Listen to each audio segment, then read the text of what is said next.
Bonjour, bonjour. Alors aujourd'hui une vidéo sur Bruno Retailleau. Bruno Retailleau qui a annoncé hier sa candidature à l'élection présidentielle de 2027. Donc je voulais un petit peu faire un point sur lui, voir quelles étaient ses énergies, etc.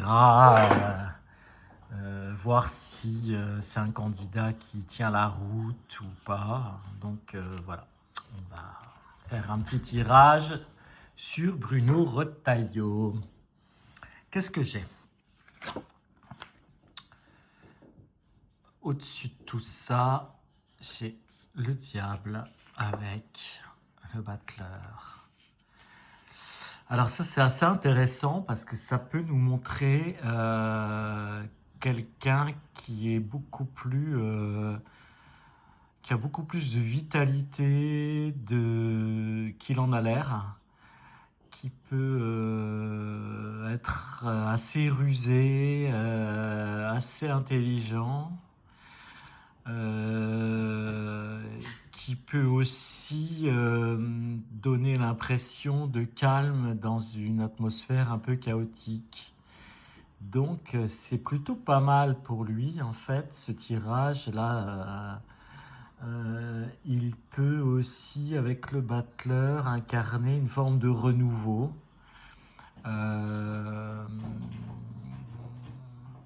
Il peut apporter un consensus aussi. Donc, l'énergie principale, je dirais, sur Bruno Retailleau, elle est plutôt positive. Même si, ouais, c'est étonnant parce que bon, il n'a pas. Pour l'instant, on voit pas quelqu'un d'un charisme fou ni rien, mais enfin après les gens peuvent se révéler aussi dans les situations. Donc c'est visiblement c'est un peu ce qui va se passer. Ensuite, qu'avons-nous? On a quelqu'un qui peut arriver au sommet, donc qui est tout à fait présidentiable. C'est une candidature, en tout cas, qui peut aller au second tour déjà. Candidature sérieuse. Voilà, polarité yin, polarité yin et yang. Tiens, c'est intéressant. Il y a un certain équilibre chez cette personne, donc c'est pas mal. Ah, le trafic. Et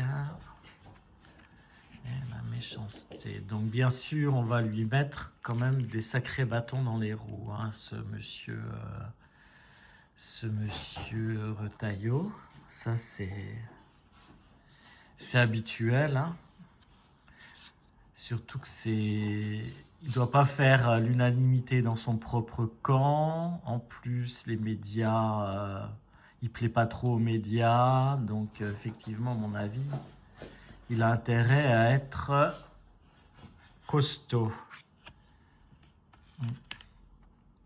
Ah ouais, donc là ça me confirme que quand même Retailleau, il va vraiment avoir de sacrés boulets et de sacrés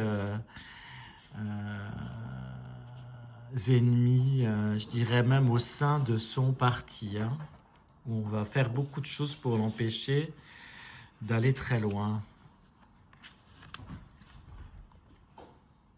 Mhm. Mhm.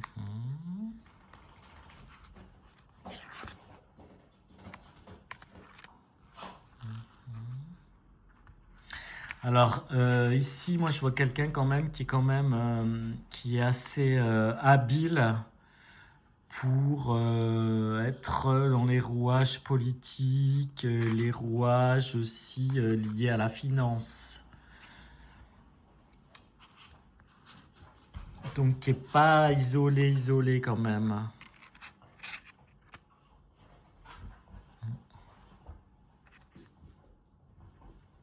Même s'il a beaucoup d'ennemis.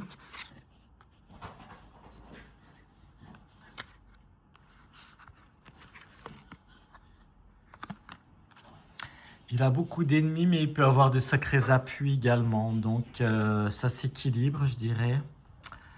Euh, il peut recevoir l'appui d'une femme influente aussi.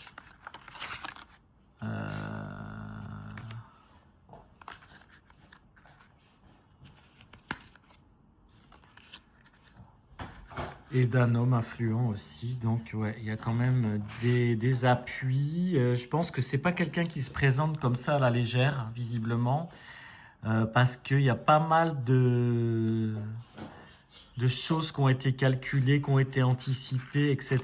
Je pense qu'il a quand même des soutiens. De là à savoir s'il sera élu en 2027, je pense que c'est un peu tôt parce que sur des élections ou des choses comme ça, les énergies, elles sont très mouvantes et c'est pas toujours évident d'avoir une certitude sur un gagnant. Moi, pour l'instant, je vois toujours, quand je demande, je vois toujours Jordan Bardella, même si ça paraît un peu...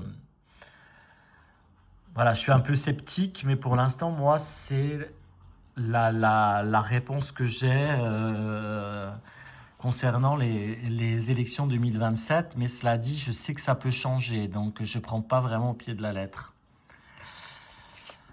En tout cas, donc pour Bruno Retailleau, je dirais que c'est une candidature qui quand même a ses chances euh, euh, pour la présidentielle, que c'est pas une candidature qui a été faite un peu comme ça. Je pense que c'est bien préparé. Il y a beaucoup de choses qui sont bien préparées et qui sont voilà, qui tiennent debout en tout cas. Mais en résumé, je dirais qu'il faut qu'ils s'attendent à être descendus par beaucoup d'ennemis, qui va pas faire tellement l'unanimité, en tout cas des médias, ou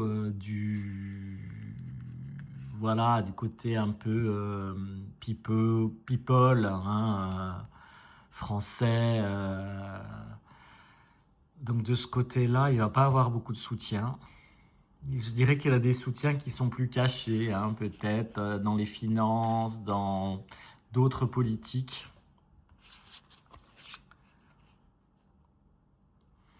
Après, il peut y avoir quand même une histoire qui ressort de derrière les fagots le concernant. Euh, une histoire un peu globale. Alors c'est ce que c'est l'affaire Epstein qui va un peu, je pense, toucher beaucoup de monde ou autre chose. Euh, voilà, donc ou alors quelque chose qui empêche carrément les élections, parce que moi j'ai aussi ce ressenti parfois. Autant parfois j'ai un ressenti que c'est Jordan Bardella qui serait élu, autant parfois j'ai un ressenti aussi qui me dit que les élections n'auront pas lieu parce qu'il y aura une guerre par exemple, en tout cas un événement brutal et qui empêchera qu'il y ait des élections. Donc à voir. Voilà. Voilà ce que je peux dire un petit peu. Donc Bruno Retailleau à suivre. Là, c'était vraiment une énergie un peu globale pour voir un petit peu s'il tenait la route. Donc on peut le garder. Il tient la route dans la valse des candidats à la présidentielle de 2027. À très bientôt.